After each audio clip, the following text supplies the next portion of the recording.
Sa halagang 80 pesos, meron ka ng cookies and cream, ice cream. Napakadali lang to gawin mga kananay. Kung gusto nyo rin, panoorin nyo hanggang dulo. Good for 5 person na ito. Sobrang makakatipid ka at syempre, ang sarap-sarap na. Madali lang siyang gawin guys, kaya panoorin nyo kung paano ko siya gagawin. So, 2 ingredients lang ang ginamit ko dito. So, excited na ba kayo? Kung bibili tayo sa labas ng ice cream, kulang pa. Pero ito, sa halagang 80 pesos, marami nang pwedeng kumain. 5 person to 6 person, kayang-kaya na at pwede nang makakain ito. 2 ingredients lang at ang mga ingredients nito ay isang angel creme densada at Oreo biscuit. So 2 Oreo biscuits lang yung nilagay ko kasi matamis na rin siya. So ang ginawa ko, una, guys, kailangan pala yung angel creme densada ay napatigas natin siya sa fridge. So sa akin, overnight kong siyang nilagay sa chiller. Pero kung nagmamadali kayo, pwede nating ilagay sa freezer mga 2 to 4 hours. So, depende sa freezer natin. Kung malakas siya, mabilis siyang tumigas. Pero yon yung the best para maging masarap yung ice cream natin. So, una yung ginawa ko, dinurog-durog ko lang yung biscuit natin na Oreo. So, yung Oreo na to ay chocolate. Then, mayroon siyang milk na palaman na filling. So, yan. Dudurog-durogin ko lang siya ng maayos. So, hindi ko siya as in talagang dinurog para kapag kinain natin yung ice cream ay may mga konti pa ring crunchy na kasama. So, yung biscuit yon. Ayan. So, yan. Tinabi ko lang muna yung biscuit. So, bubuksan ko lang muna itong angel creme densada. So, ang masarap sa angel creme densada kasi meron na siyang halong cream at meron na siyang halong condensed. So, hindi ka nabibili ng magkahiwalay. So, inilagay ko lang siya sa mixing bowl. So, ito nga sa akin na to guys ay hindi pa siya ganon katigas. Pero goods na to. Kasi, yun nga, kakainin lang namin ngayon dahil nasa bahay kami. Ito yung aming pangmerienda mamaya. So, ayan. Nilagay ko lang siya sa mixing bowl. Pwede rin siyang haluin lang ng manual. Pero kailangan mo talaga ay haluin ng haluin. So, madali ka mapabagod. Pero, kung meron kayong pang mixing, yung mixer, hand mixer, mas maganda. Mas madali lang siya at mas talagang mag-smooth yung ice cream natin. So, ayan, i-mix-mix lang muna natin siya. Napakadali lang ito, guys. Sobrang sarap, promise.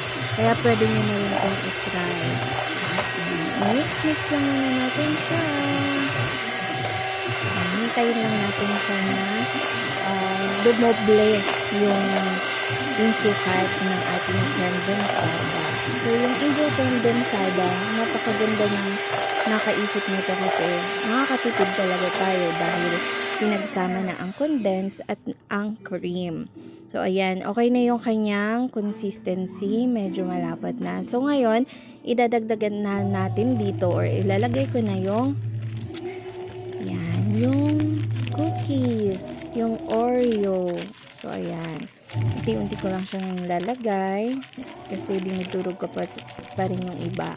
So, ayan. Ilalagay lang yan siya lahat. Then, sunod, hahalo-haloin lang natin siya ng kutsara. Ayan. Kaya, guys, subukan nyo na rin to. Sobrang dali lang talaga.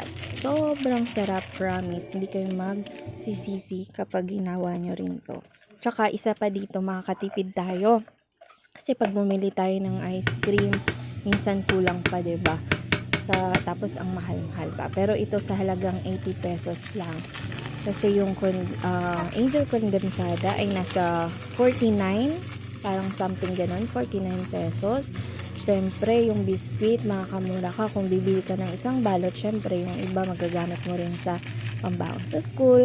So, ito kumuha lang ako ng 2. O, kanina, nailagay ko na yung isa. Ngayon, inilagay ko na rin yung pangalawang biscuit. So, ayan.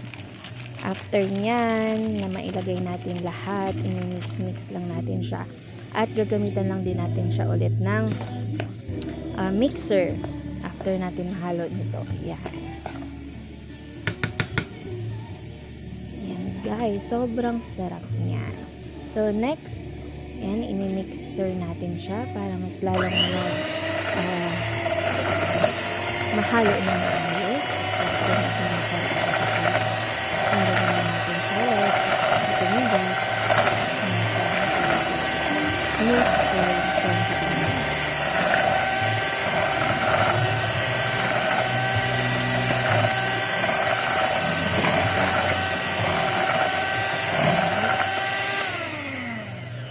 Habang nag-voice over ako, talagang takam na ako at gusto ko na kumain. Okay, so tatabunan muna natin siya ng plastic at ilalagyan lang muna natin ulit siya sa ref ng 2 to 2 hours siguro pwede na. After ng 2 hours guys, hindi ko na napakita, hindi ko na na-videohan. Minix ko siya ulit ng mixer, siguro mga 3 minutes. Then, nilagay ko na ulit siya sa ref, mga 2 hours, kasi nagmamadali yung mga anak ko, gustong-gusto na nilang kumain. So, yan, ganyan ang kinalabasan niya sa loob lang ng 2 oras sa ref. So, grabe guys, napakasarap. Ang sarap i-partner sa bread. So, pwede siyang ipalaman sa bread, at yun, meron na tayong merienda. Ayan, so nakatipid at sobrang sarap talaga ng ice cream na to. Guys, comment down below kung ano yung gusto nyong flavor. Comment down below, guys, kung anong gusto nyong susunod na flavor na gagawin natin. So, gagawin natin yan at para meron na naman tayong ibang flavor sa susunod. So, yun guys, salamat sa panonood. Sana ay meron kayong natutunan at meron kayong bagong merienda na natutunan at dessert. Ayan. Salamat. Mag-iingat kayo palagi guys. God bless us all. See ya!